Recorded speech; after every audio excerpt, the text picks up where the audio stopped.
Hello and welcome to Addicted to Lacrosse. This is Season 4, Episode 17. Today is Monday, April the 24th, 2017. My name is Graham Perro. With me, as always, are Melissa Daphne and Tyler Fitch. We have a ton to talk about today. We have some potential retirements. We have a record broken. We have some milestones reached. We have the playoff situation is not quite finished, but more so than before. And we have some awesome things, some not awesome things, and some predictions. And yeah, so let's just get started because there's, like I said, a ton to talk about. The first one is not yet affecting the NLL, but I suspect it will. John Grant has announced that he is retiring from the MLL, and MLL season just began this past weekend, I believe. And so Grant is done as a field lacrosse player, as a pro field lacrosse player anyway. He also announced at the same time that he will be on the IR for the rest of this NLL season, but he stopped short and did not announce that he was retiring from the NLL. Now, his reasons for retiring from the MLL are basically what he said was, my body's pretty much done. I can't do this anymore. And he's 40 or 41 or somewhere in that area, so it's hard to blame him. But it also kind of makes sense that if his body is broken down enough that he can't play MLL, he's not likely to be back again playing NLL next season. But like I said, he hasn't actually retired, so we'll see what happens. But I suspect he just doesn't want to do that during the middle of the season, especially when the Mammoth are still playing for a playoff spot. I mean, they're in the playoffs, but they still want to clinch second place. So he doesn't want to take anything away from them, and distract the players, distract the team, that sort of thing. So I suspect once the season is over, then that's when he'll announce his retirement. That a couple of weeks ago, that it's kind of too bad that rather than go out on top or even go out as a player, he basically had to sit on the IR for his last season and then sort of fade away, which is kind of too bad. But in a related story, Anthony Cosmo has said that this might be his last season. He hasn't decided yet. He really wanted to win an NLL championship as a starter. He won a couple with the Rock, but he was the backup goalie, and I doubt he played a minute, considering it was Bob Watson playing at the time. So he said he wanted to win as a starter. That's not going to happen this year because the Bandits are out of the playoffs, and he's 38, 39, somewhere in there. So this might be the last we see of Anthony Cosmo. He'll have one more game. They play the Rock this coming weekend, and that may be it. So that's two. I was going to say potential Hall of Famers, but I would say first ballot Hall of Famers in both cases.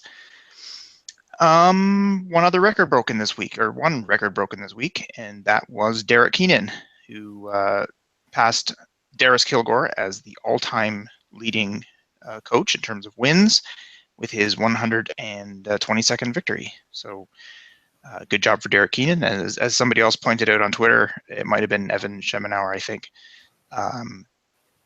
Sorry, it wasn't on Twitter. It was in his blog. That Keenan has recently signed a 4-year extension with the Rush.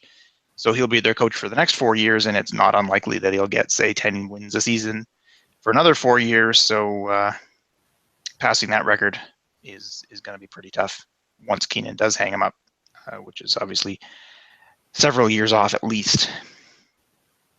Bunch of milestones reached this past week. Well, not a bunch, but a couple. Sean Evans reached 1,000 points in his career. He's only the 8th player to reach that milestone. And you can probably guess most of the others in that category. That would be John Tavares, John Grant, Colin Doyle, Josh Sanderson, Dan Dawson, Gary Gate, and Sean Williams.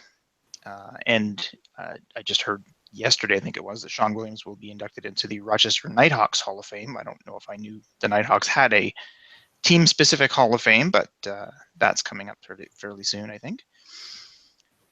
And another one that I didn't hear anything about, but I did the calculations, and it seems to be right, and that's Mark Steenhuis is now at 998 points in his career.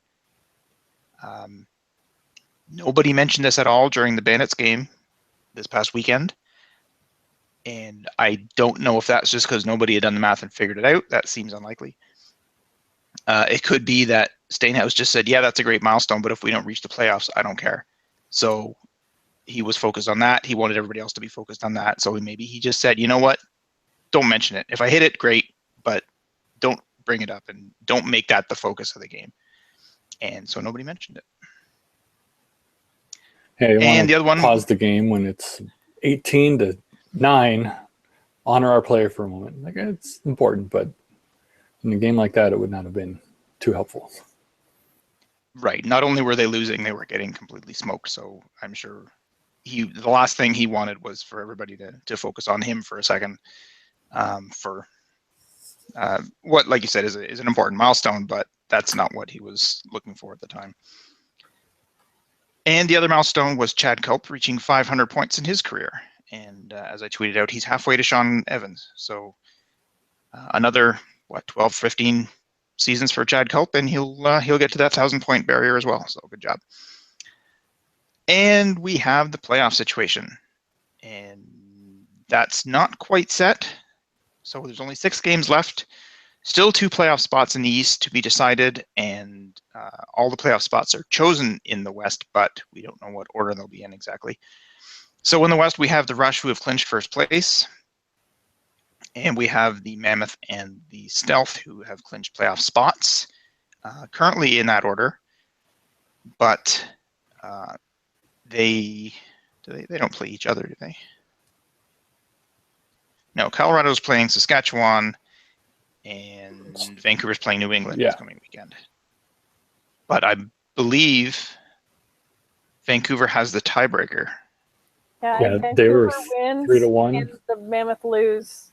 Mammoth are in third place. Right. Okay, so we still have those two to decide what order they're going to finish in, and the Roughnecks are out of the playoffs for the first time since 2002. This is only the second season in their history that they were out of the playoffs. So yeah, rough times in Calgary. And the worst part of that is that they had to sit at home and watch it happen. They couldn't do anything about it. So that's got to suck. In the East, Georgia has clinched first place, and I believe they've clinched first overall in the league. So they'll have home floor advantage throughout the playoffs for as long as they go. The Bandits have been eliminated, and the Black Wolves, Rock, and Nighthawks are still fighting for the last 2 playoff spots. And it could happen in any order. It looks as if basically everything has to go exactly right or wrong, depending on how you look at it, for the Rock to not grab one of those spots. I think they have to lose out, and Rochester has to win out, and the Black Wolves have to lose, or some ordering there. But there's very few scenarios where the Rock are not going to get one of those 2 playoff spots. And I think the likelihood is that the Black Wolves grab the other one, but there is still the possibility that the Nighthawks make the playoffs, considering the pretty much crappy season they've had. That's still kind of surprising. So, and as I said in the West, which I kind of glossed over, the Stealth have made the playoffs, and much cheering from Tyler. This is the first time the Stealth have made the playoffs since they moved to Vancouver. The last time they were in the playoffs, they were in the championship game in 2013. So watch out. So watch out, exactly. In fact, they were in the championship game 3 of the previous 4 years. So once they make the playoffs, they go pretty far. Well, the Washington Stealth did. We don't know if the Vancouver Stealth will, but we will see. And so that's the news. We had 4 games this past weekend. None of them were particularly close. Rochester, New England was only settled by 2. And I guess, as we know, New England likes to pull their goalie and score near the end of the game. At least they did the previous week against the Rush, but that was not happening against the Nighthawks this week. And yeah, so Saskatchewan beat Toronto 15-10. It was kind of a close game, other than the third quarter where Toronto didn't score. Vancouver beat Colorado 13-7, and Georgia swamped Buffalo 20-7. As we said, Buffalo was just not in that game at all. So We have some awesome things and some not awesome things, and I've been talking for a long time. So, Tyler, why don't you start us off? Sure. Start off with the awesomes and go right back to that stealth making the playoffs. The first time since they moved to Vancouver, but I think the greatest part is that they're peaking at the right time in my mind. They've gotten better over the last month significantly than how they played through March. They had a great first half this week against Colorado. The last two victories, they'd been they were close, maybe down by one at the half, but they were close and in it, and they had great second halves. And this week they had a great first half and got a lead. Didn't have it entirely locked up. Third quarter kind of was a little close again, but they poured it on again in the fourth, and that 13-7 score really showed a dominant performance. I think they maybe this match up really well with Colorado as well. I think they're 3-1 for the season series, and they're going to play each other in the first round of the playoffs, so it's going to be very interesting when that happens. But I've seen the Celtics in the playoffs and have a great first half of that game, and I got to travel kind of far this week. Hopefully they don't lose all the momentum by having to go to the middle of Connecticut, but they're on a good path, and I'm excited to see what they're doing. What do you have, Melissa? So yeah, kind of echoing that. My comment here, holy stealth, Batman. I mean, where did those teams come from? They just really looked good. They made the Mammoth look kind of amateurish. I was very frustrated watching the Mammoth because this is the team that I keep complaining likes to show up during the run to the playoffs.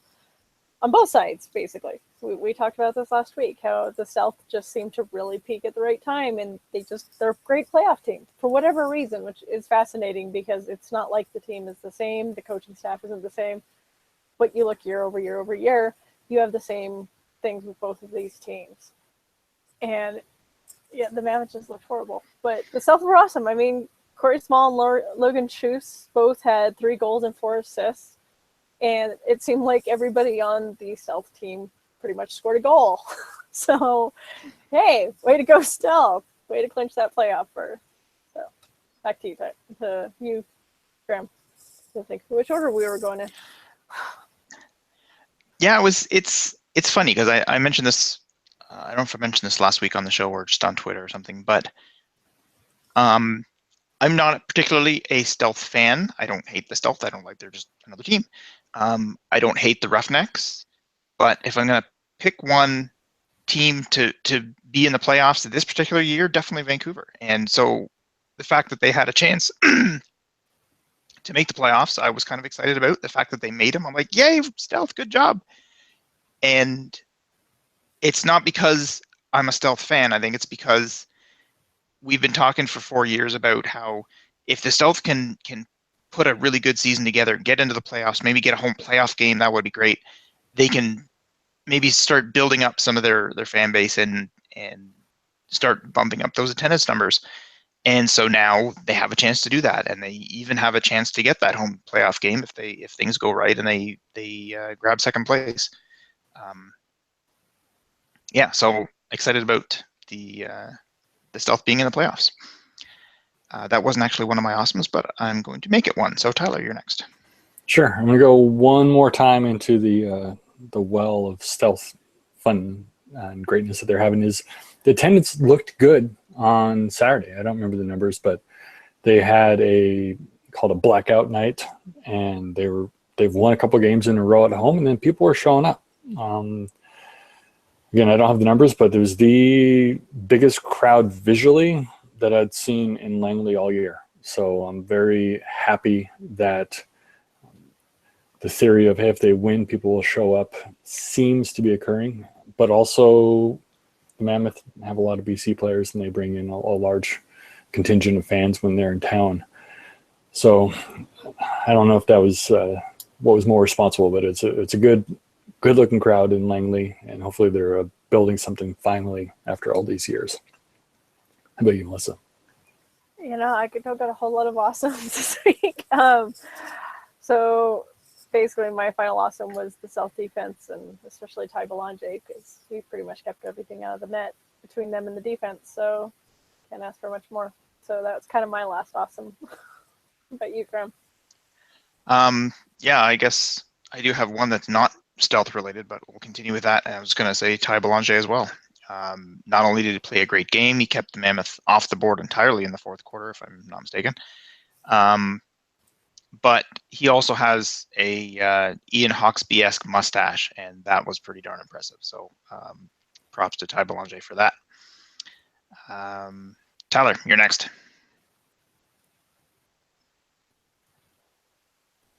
Okay, there's that button I was looking for. Sorry. Yeah, the next awesome I have would be Georgia's offense. Again, 20 goals in total. Let's see. They jumped out early and got a huge lead. Not a huge lead, but it was 4-2 after one, but then it was 10-5 at the half. And that effort by them was 4-0 to get started. I got it in front of me. So yeah, 4-0 lead and 10 minutes into the game. So by the time they hit that second timeout, they needed a wake-up call, and Buffalo kind of started chipping back a little bit, but you could tell that the Swim were rolling, and they did it again and putting up big numbers. They couldn't get 21. I don't know what the problem was. We like that. We like that to see that number, but they did the best they could, and they did it on the road against a hostile crowd, so not necessarily a hostile team on the floor, but they're still looking strong and still excited to see what they can do when they hit the playoffs. Melissa, what do you got? Okay, so I got an awesome, not awesome. So it's with the Roughnecks missing the playoffs. The Mammoth do not play well against the Roughnecks in the playoffs, as we have discussed many times. They have a very, very, very, very, very, very poor record against the Roughnecks. So on the one hand, yay, no Roughnecks in the playoffs that the Mammoth have to face. The bad thing is, it really sucks to see the Roughnecks not make the playoffs. They're just one of those teams that has made them for so many years, and they tend to dominate. And the fact that they lost and weren't even in control of their own destiny this weekend really just kind of was not awesome. But the Mammoth don't have to face them, so that's awesome. Graham. All right, I'm going to go with Tyler Carlson in this one. I kind of joked before the Rock Saskatchewan game, just as they were announcing the rosters, saying, hey, if you could just scratch Aaron Bold rather than, one of your defensemen or one of your forwards for this game, that'd be great. And they decided not to. They decided to go with Matt McGrady. But I kind of got my wish anyway, since Bold didn't play. So they decided to start Tyler Carlson. And he made it not matter, the fact that Bold was out. He played a solid first half and an excellent second half, and kept the Rock to 10 goals while they scored 15. Made a number of really impressive saves. Did not look like a guy who'd played, a handful of minutes in the previous 3 months. Watching Aaron Bold the whole time. So he had a great game. And if they're going to scratch Aaron Bold and get that kind of performance out of Tyler Carlson, well, that's what you want from your backup goalie. That's actually probably more than what you want from your backup goalie. So nice job, Mr. Carlson. Tyler, you got any more awesomes? No, and looking at the notes, I think we're all collectively on not awesomes. So I'm going to start down that path. My first not awesome comes from the NLL and the streaming service on Saturday when I went to start watching games. It said, hey, list the game, hit play like I always do on my devices. And it's like, you need to be logged in to see this. It's like, I've been logged in. I don't log out. So I logged out, logged back in, and then it said, there's like nothing here. I couldn't even watch the first two games that started early at 7 and 4, respectively. So I had to got to watch the Georgia Buffalo game on the Twitter feed, and I just ignored it. Somebody else on Twitter replied they were having the same problem with the NLL app in those early games. So that was not a good experience for people. And when I think about the fact that the league is saying, hey, sign up for next year with the discount. So we're already locked into this platform for next year. Like that's a guaranteed thing, apparently. And that's not exciting because we don't love it. Hopefully it gets better. There's some things they could do better, for sure. And I want to I'm not giving my league money for next year. Not as, I guess, protest or whatever, but I'm not going to pay for this app until I have to, even though it's going to end up costing me more because I don't get a discount. But I just don't love it. But it got worked out by the end, and I went to watch the Stealth game. I was able to, so that was a relief. But I did not have a pleasant experience with the app on my iPad or iPhone when games started earlier. So if I was a fan, I think Rochester was the other early game. Whatever the other early game was, yeah, Rochester, New England. I couldn't watch it. I'd be pretty furious. Luckily, I didn't particularly care. I just found the one that I could watch on Twitter. All right, Melissa, what do you got? So my first Not Awesome pretty much echoes that, except I wasn't trying to watch them live. I was watching them on replay, and it was still problematic. The Rochester, New England feed made me feel like I was watching a game of Tecmo Bowl on the NES. It was so grainy and pixely. It looked like an 8-bit system. It was really bad. And I felt like there was a ton more commercials in it.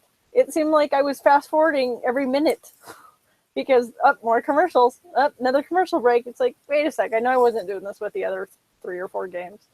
So that was really frustrating because I ended up pretty much just listening to that game because it was not watchable. And that goes again. If I'm a new fan coming into this and this is the experience I'm having, I'm going to be a whole lot less forgiving than the hardcore fans that we're going to watch and listen to it regardless. And so, yeah, they really need to get this figured out. There hasn't been a week that's gone by, I think, that we haven't been complaining about the service in some way, or even if we haven't done it on the podcast, we've still complained. So they need to get this figured out. What about you, Graham? One comment about Rochester, and that we've been talking about the feeds from Rochester for several years.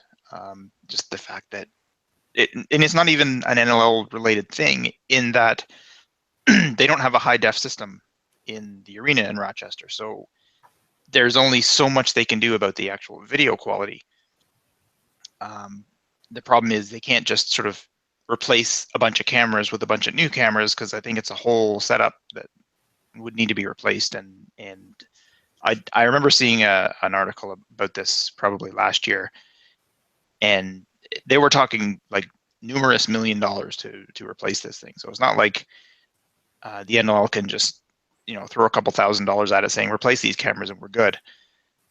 It's a huge undertaking, and considering obviously the league doesn't own the arena. I thought Kurt Stiers actually did, but I looked at it a little more and it looks like he doesn't. So it's not that Kurt doesn't want to do it or isn't willing to pay for it. It's not his place.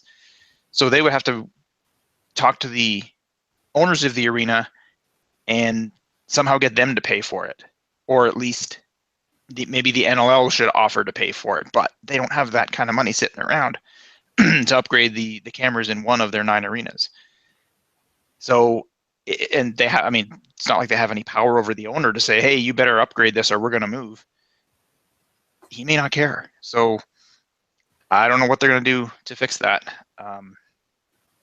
Unless the owner of the arena decides to upgrade it, maybe the NLL will say, hey, we'll throw in some of the money, but we can't pay for it all. But if he decides he doesn't want to do that, then that's just too bad. It's not going to happen.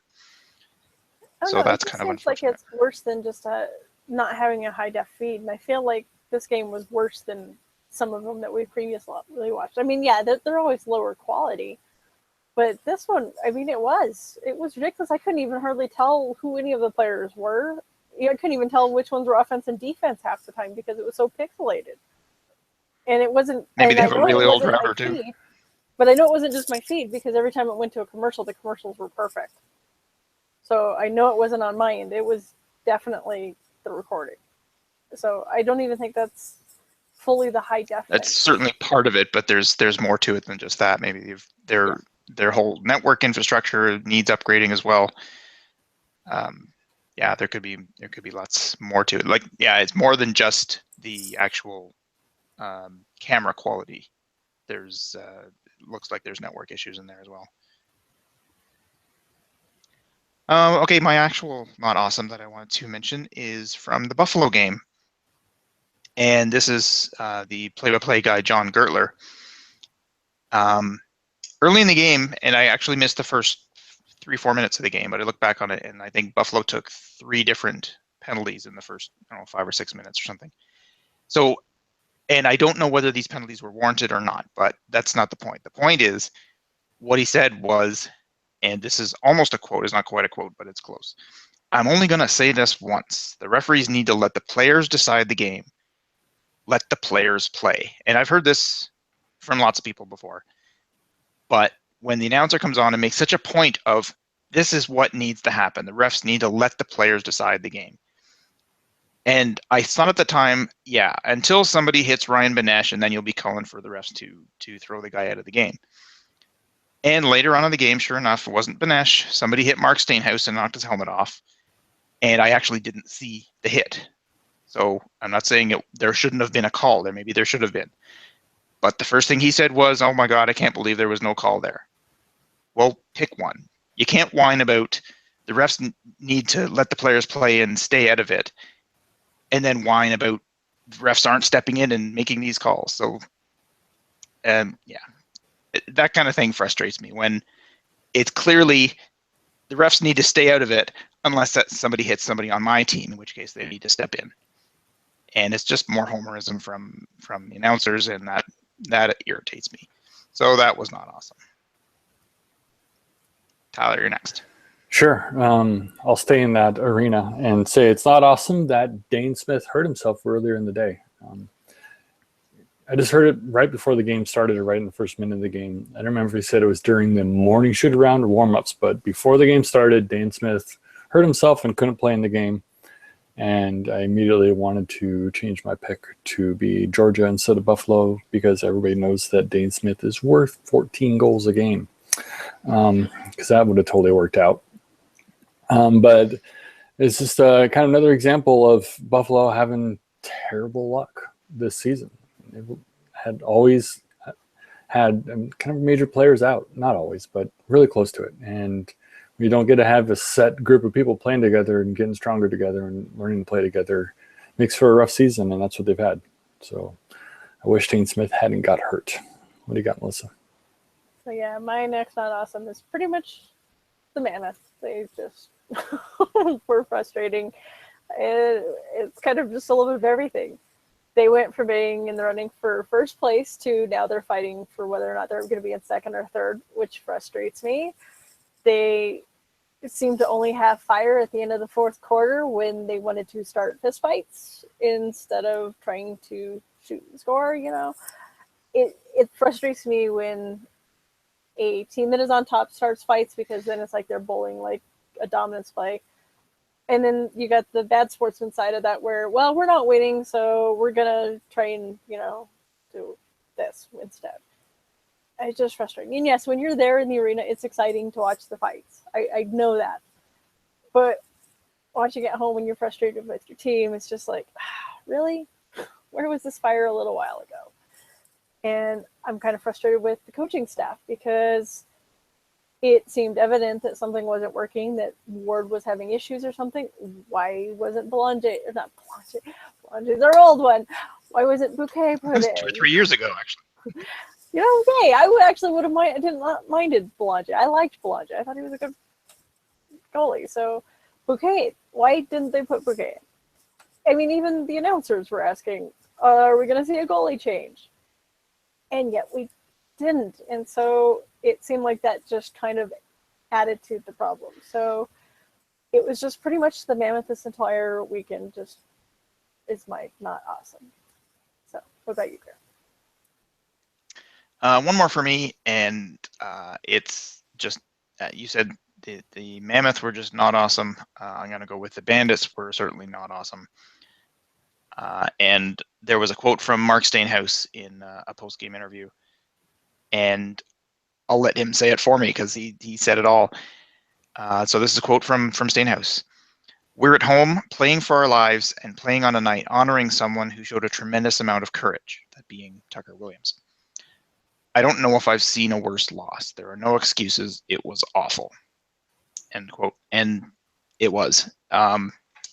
the Bandits were on my awesome list last week because they were right down to the wire. They have to win the rest of their basically the rest of their season in order to make the playoffs, and they showed a lot of grit and a lot of courage, I guess, in the games they played, and they didn't quite pull it off, but they almost did. And then this weekend, same thing. They're fighting for their lives. They need to win. Laid an egg. So now they're playing the best team in the league, so you can't expect them to come out and kick Georgia's butt all over the floor. Nobody has.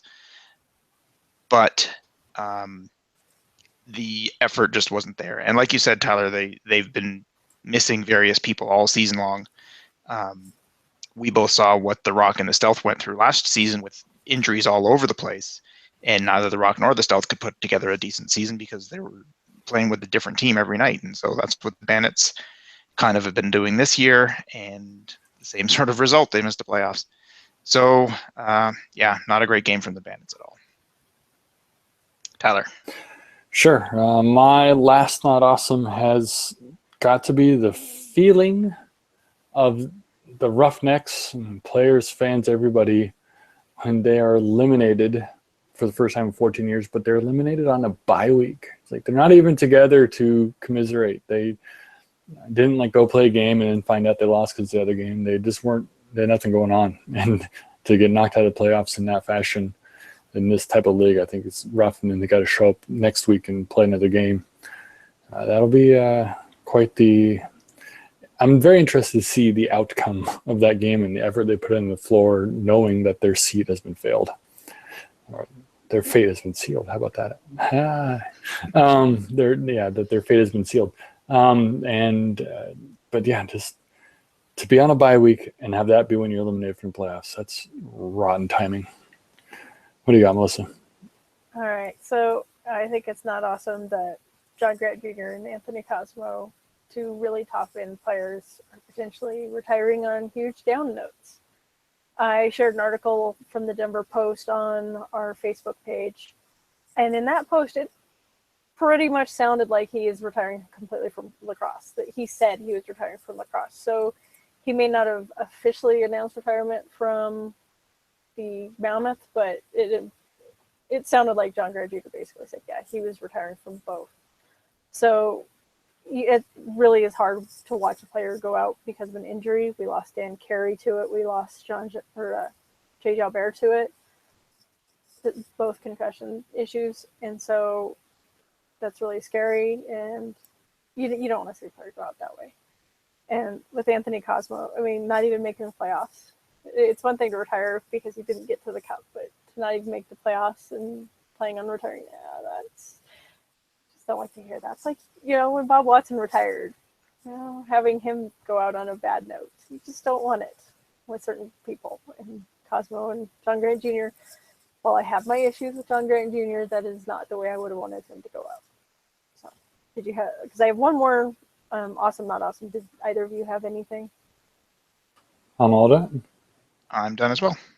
Okay, so for my final awesome, not awesome, is the NLL website, the new one. It looks beautiful. I like the way it looks. Not awesome is the way it handles right now. It looks like they didn't quite get all the quirks out. Some of my computers don't even want to load the JavaScript. They changed the score sheets, so things that we're used to easily pulling and using for the show are suddenly not accessible. Certain stats. So looks pretty, don't like the functionality right now. So that is all I have. So you want to kick us off for our next part, Graham? All right. Well, we had no more extra topics to talk about, so we'll get right into our predictions from last week. And once again, Tyler leads the way with his somewhat, I don't know how to describe your picks last week. It was kind of,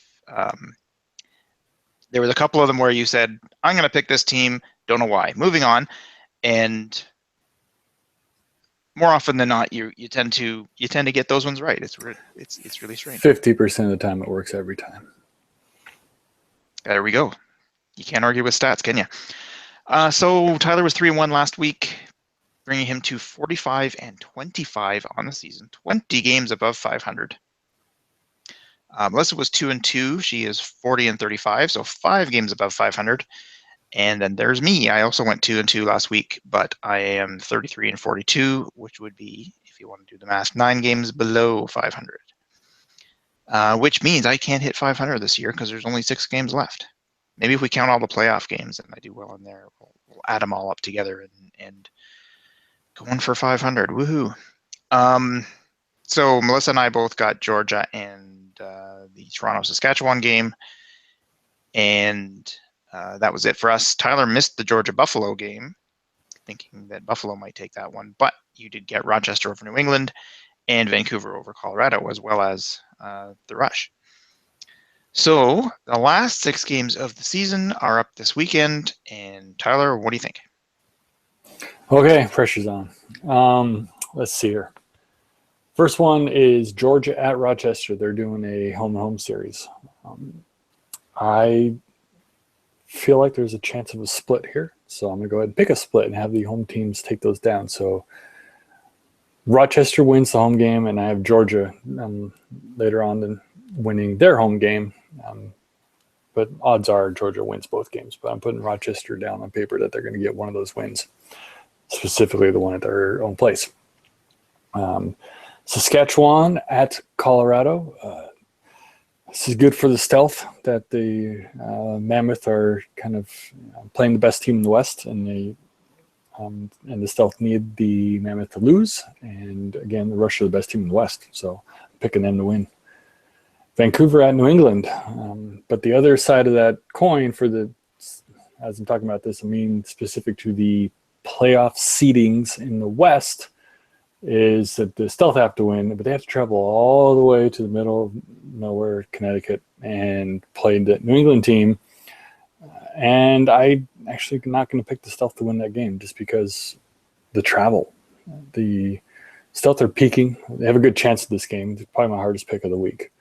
But the travel aspect, and they already know they're in the playoffs, so maybe they're going to rest a little bit to make sure they're healthy to play that Colorado team. And so they haven't been winning here. Then, like I said, Georgia winning their home game in the home-and-home series brings us to Toronto at Buffalo. Buffalo out of the playoffs. So I'm going to go ahead and give Toronto the nod here, as Toronto is trying to, I think, lock in a number 2 seed by winning. So they have a good reason to make a big effort here.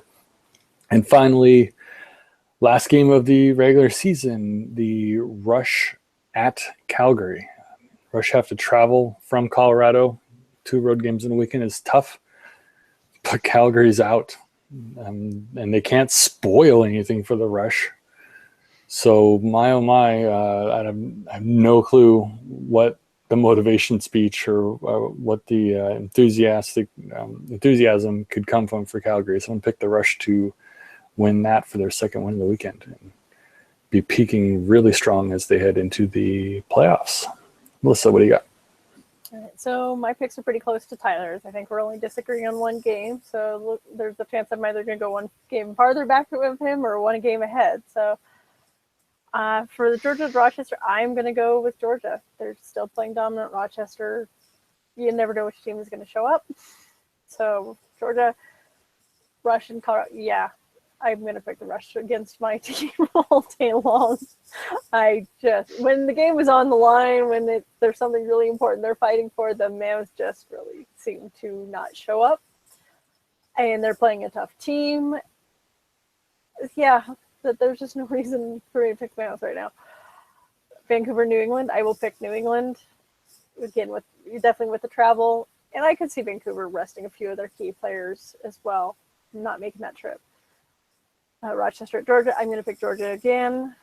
Toronto at Buffalo. That one was tough because I think Buffalo will want to finish on a strong note, even though they don't have anything to play for. They're just, I think, that kind of a team. But I think Toronto probably has a little more to play for, so I'm going to pick them. With Rush and Calgary, I'm going to pick the Rush again. This is definitely one of those rivalries that they're really going to show up and play for, I think, with both teams. Even though they don't have anything else to play for, it's just that rivalry. But the Rush have just been really dominant. So Yeah. What about you, Graham? All right. I do have one more non-awesome to mention, which I forgot about earlier, and that is my beloved Maple Leafs being out of the playoffs. I realize this is a lacrosse podcast, but I had to bring that up because I thought the Leafs played a really great series against the best team in the league, and I've heard it a lot today that there's a lot more optimism regarding a team that just got booted from the playoffs than there has been in Toronto in at least years, if not decades. So I just wanted to mention that. As for my picks for this week, actually, I think 4 of the picks this week are unanimous. So that would be Saskatchewan at Colorado. We all picked the Rush. Rochester and Georgia, we all picked the Swarm. We all picked Toronto over Buffalo and Saskatchewan over Calgary in the final game. I can see Buffalo stepping up this one. Like you said, they've got really nothing to play for other than going out on a high note rather than ending the season on a couple of losses. But they love beating Toronto, and doing that in front of their home crowd could certainly be something that would get them to at least give them something to be proud of in that they went out on a high note. That said, I'm picking Toronto to win that game. The other 2 would be Georgia and Rochester, and yeah, as I've been doing, I think for at least half the season, I can't pick against Georgia. I can't pick against Saskatchewan. So going for Georgia in that one. And the other one, I'm going to buck the trend and pick Vancouver to beat New England. The travel is going to suck for Vancouver. But I think they're playing with a lot of confidence now. Now they're actually playing with a lot of confidence in Vancouver, which we haven't been able to say for a number of years.